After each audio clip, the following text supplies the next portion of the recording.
নমস্কার বন্ধুরা, মুখের একটু স্বাদ বদলানোর জন্য আমি একটি রেসিপি নিয়ে চলে এসেছি। সেটা হলো কুমড়ো পাতা বাটা।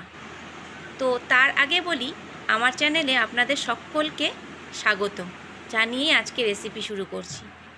আজকে রেসিপি হলো কুমড়ো পাতা বাটা। জন্য কি লাগছে ফ্রেশ কুমড়ো পাতা। তো এই কুমড়ো পাতাগুলোকে আমি কি করেছি, আমি জল দিয়ে ভালোভাবে ধুয়ে একটু নুন দিয়ে এটাকে গায়ে যে কাটাগুলো থাকে ওগুলোকে আমি ভালোভাবে চটকে পরিষ্কার করে নিয়েছিলাম যাতে কাটাগুলো মরে যায়। তো তারপর কি লাগছে কালো জিরে, লাগছে রসুন, ফোড়নের জন্য দুটো শুকনো লঙ্কা, লাগছে কাঁচা লঙ্কা যে যেরকম ঝাল খায়, লাগছে নুন আর চিনি। তো এবার কিভাবে করব, আমি সব উপকরণগুলোকে নিয়ে মিক্সির বাটিতে একসাথে করে বেটে নিয়েছি।